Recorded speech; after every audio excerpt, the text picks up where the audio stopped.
There was a period of time when the real super duper woke lefty people, the real progressive folks, would see something online, likely posted by a hardcore conservative, probably more so during the Trump era. I don't really remember this phenomenon happening during other Republican administrations, but if you said something that was offensive, or if you hurt or harmed a group, then the hardcore left would go after you. They would want to get you fired from your job. They would post disparaging things about you online. And I understand why they did it. I didn't necessarily agree because I think it's too tough to have to police your speech all of the time, to be mindful of how someone else may be offended by your thoughts. You should be able to speak freely. And the people that respond to how you speak, like, we want them to be able to do that, right? If I say something that's offensive, I want people to say, hey, Sherwin, I don't like that. That's offensive, or I thoroughly disagree. I think that's where our debates and our disagreements begin, right? I say something online, you don't like it, you disagree. You don't read something that I may say or anyone may say and then try and get them fired.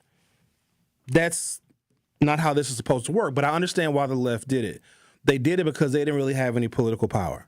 Now, in small pockets around the country, hardcore leftists, super liberals, and progressives, they can win a mayor's race every now and again. They won one in Chicago. Mondami, I think that's the guy's name, who's a front runner in New York. He's a Democratic socialist. He could potentially be the next mayor of New York. But it's extremely difficult for a hardcore, ultra leftist, super liberal progressive to win like a presidential contest. Every now and again, they may win congressional seats, but they don't have a lot of political power. So whatever the progressive agenda is now, and I'm not sure what it is, I know it's evolved. It's all the things. It's trans rights, it's LGBTQ, it's workers' rights.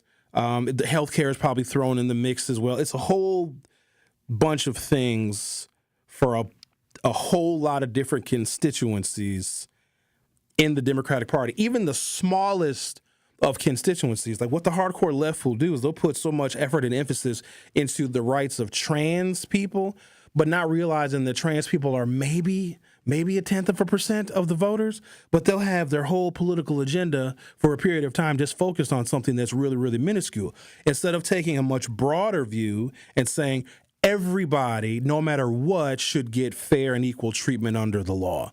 Where the Republicans, I think, best the Democrats, and this is not just the hardcore leftists, but the Democrats writ large, is the Republicans are just, their ideas are big and encompassing.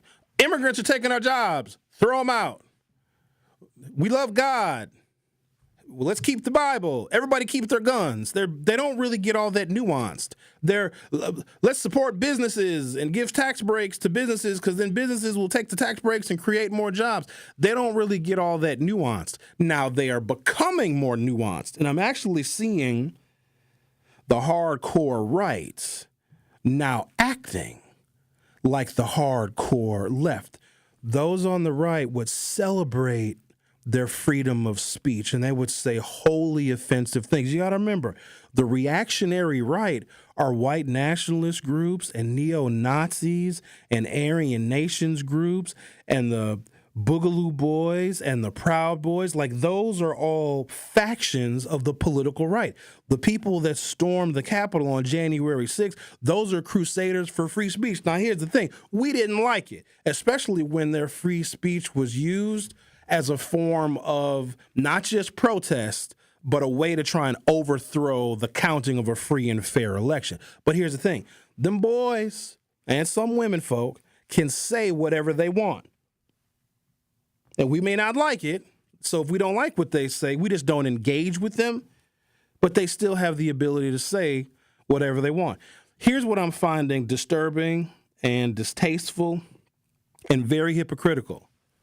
Now, I didn't like when the left did it. If a hardcore conservative said something about a gay person or a trans person, instead of not engaging with that person and just talking it up to their ignorance, the left would try and get that person canceled or fired. Like, there's certain words we can't even say anymore.